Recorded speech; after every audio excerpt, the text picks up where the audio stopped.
Halo, sebelumnya Assalamualaikum warahmatullahi wabarakatuh. Kembali lagi ke channel Jiwa Bonek, channel yang menginformasikan berita terkait tentang Persebaya. Nah, untuk berita hari ini datang dari Ali Cisse. Ini alasan kenapa Ali Cisse tidak ditampilkan saat melawan Bayangkara, dan ini menjadi hal yang merugikan bagi Persebaya karena Persebaya kalah 1-2 lawan Bayangkara. Nah, beritanya terkait Ali Cisse seperti ini. Bek asing Ali Cisse sebenarnya bisa membela Persebaya Surabaya karena sudah menjalani karantina. Dia seharusnya tampil saat timnya menghadapi Bayangkara di Stadion I Gusti Ngurah Rai, Denpasar, Selasa tanggal 18 kemarin. Sayang hal itu tak terjadi. Bek berpaspor Sierra Leone itu memang masuk dalam daftar susunan pemain pertandingan pekan ke-20 Liga 1 2021-2022, tapi pelatih Haji Santoso tidak memberinya kesempatan bermain. Pelatih asal Malang itu masih mengandalkan Rizky Ridho dan Arif Satria untuk mengawal jantung pertahanan Persebaya sejak menit pertama. Lalu kenapa Aji tidak memberi menit bermain untuk Ali Cisse? Coach Aji memberi jawaban seperti ini, sederhana saja, karena Rizky Ridho dan Arif Satria dua pertandingan terakhir main bagus. Lalu saya juga menunggu kondisinya Ali Cisse kembali 100%, ucap pelatih berlisensi AFC. Menariknya, Persebaya membukukan clean sheet saat kali terakhir Ali Cisse tampil dengan menang 3-0 atas Persib Bandung. Berikutnya, ex Arsenal itu absen dalam 4 laga beruntun, dan tim asal Kota Pahlawan itu selalu kebobolan. Tapi Aji mengaku membutuhkan waktu untuk menyiapkan Ali Cisse. Maklum, pemain berusia 27 tahun itu menjalani masa yang tak mudah dalam perjalanan dari negaranya, dari negara asalnya. Dia juga menjalani karantina tanpa latihan secara reguler. Dan Coach Aji menjelaskan seperti ini, dia sebelumnya karantina lebih dari 1 minggu dan tidak melakukan latihan. Kalau dimainkan cukup riskan juga, karena dia masih akan punya kesempatan ada waktu lebih dari 1 minggu untuk menghadapi pertandingan berikutnya, imbuh Coach Aji. Keputusan tidak menurunkan Ali Cisse itu menjadi perjudian yang merugikan buat Persebaya. Tim Bajul Ijo dipaksa takluk 1-2 dari Bayangkara dalam laga panas pertemuan sesama tim papan atas. Persebaya Surabaya sempat unggul lebih dulu lewat gol Taise Marukawa di injury time babak pertama. Namun Bayangkara berhasil membalikan keadaan 2 gol di babak kedua berkat gol Malvin Tace dan Ezequiel Ndousel. Hasil negatif ini telah menodai rekor Persebaya yang sebelumnya tak terkalahkan dalam 13 pertandingan. Rekor itu terhenti mengingat kali terakhir Bajul Ijo gagal mendulang poin saat kalah 2-3 dari PSIS Semarang. Kekalahan ini sekaligus membuat Persebaya gagal menuntaskan balas dendam, sebab mereka juga kalah dengan skor 0-1 dari Bayangkara dalam pertemuan putaran pertama pada 24 September 2021. Persebaya juga harus puas turun peringkat dengan berada di posisi keempat klasemen sementara. Kekalahan ini membuat mereka masih mengoleksi 39 poin dari 20 pertandingan BRI Liga 1 2021-2022.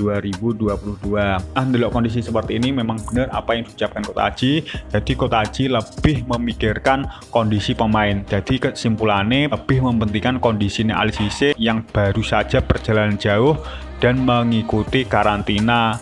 Jadi kondisinya gak iso dipaksakan, sama dipaksakan yo rawan mergo pas pada waktu karantina gak pernah latihan loh, jarang latihan lah intinya. Coach Aji lebih mementingkan kondisi fisiknya, ben bugar, ben siap dalam menghadapi partai-partai krusial lainnya loh. Jadi nek dipaksa pas pertandingan lawan Bayangkara, kondisi awak gung siap kan ya. Kondisi awak gung siap dipaksa untuk main 90 menit, otomatis ning kono kan yo otot kaget. Sakmene otot kaget otomatis gampang cedera ngono lho. Jadi daripada ngambil resiko, lebih baik Coach Aji menampilkan Rizky Ridho dan Arif Satria. Secara permainan dia bagus lah Rizky Ridho karo Arif Satria, cuma mungkin chemistry balik mana, chemistry memang sebelumnya kan memang jarang tampil reguler ya, kalah karo Ali Cisse dan Arif Satria ngono loh. Yo semoga-moga wae setelah ini mendapat pengalaman dan mendapat pelajaran menghadapi partai-partai selanjutnya. Yang terbaik buat Persebaya lah gue sampean seperti apa, pasti sampean duwe penilaian tersendiri terkait karo penampilan Rizky Ridho dan kawan-kawan ngono lho. Nah, berita selanjutnya datang dari peringkat 1 sampai peringkat 5 Liga Indonesia ya, ternyata diisi pelatih asal luar negeri loh, kecuali Persebaya. Jadi di sini ada kebanggaan tersendiri terkait karo adanya Coach Aji nama besar iki loh. Dan beritanya terkait ini seperti ini. Persebaya Surabaya telah menyelesaikan pertandingan ke-20 ketika berhadapan dengan Bayangkara FC pada 18 Januari 2022. Prestasi cukup gemilang ini dari tim asuhan Aji Santoso tersebut masuk dalam 5 besar di puncak klasemen Liga 1 2021-2022.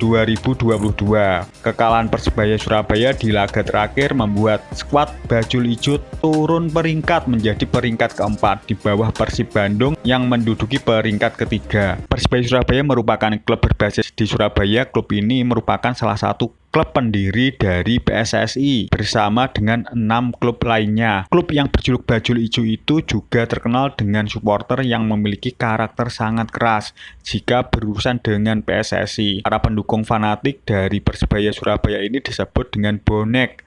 Bonek merupakan salah satu supporter sepak bola terbanyak di Indonesia. Bonek terkenal sangat lantang jika membuka suara terkait sepak bola Indonesia, terutama menyinggung Federasi Sepak Bola Indonesia.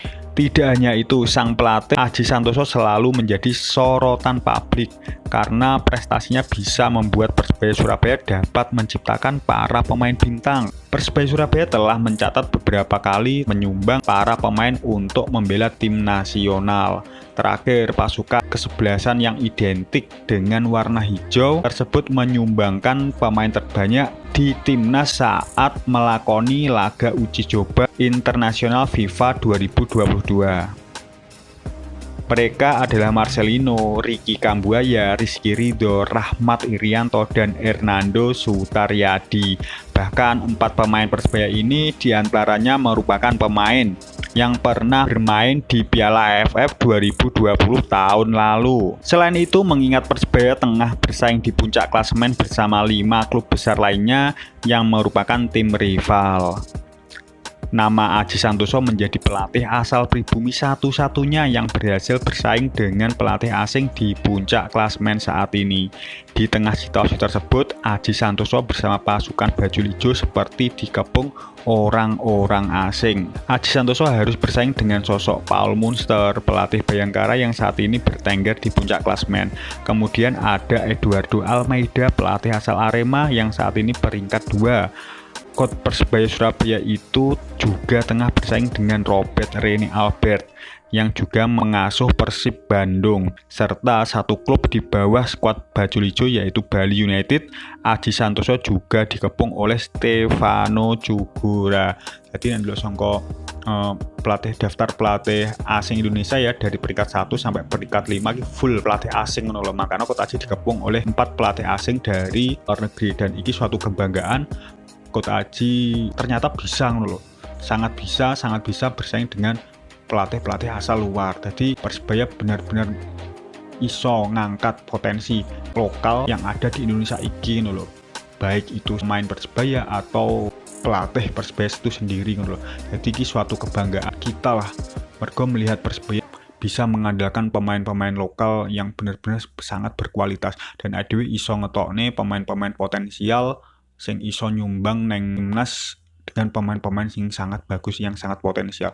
Dan Coach Aji bisa memunculkan pemain-pemain itu untuk bergabung timnas loh. Jadi ini suatu kebanggaan lah. Jadi ada untuk kedepannya tambah lokal maneh, tambah bagus maneh, prestis lah yang bisa diangkat Coach Aji dari pemain-pemain Persebaya iki loh. Selain dia juga bersaing dengan pelatih-pelatih asal luar negeri di 5 besar Liga Indonesia. Jadi ini suatu kebanggaan lah buat awake dhewe ngono lho. Jadi lokal gak diarani murahan, tapi lokal sing bener-bener sangat berkualitas ngono lho. Kita menunjukkan bahwa lokal bisa bersaing dengan produk-produk asing lah, baik itu pelatih maupun pemain.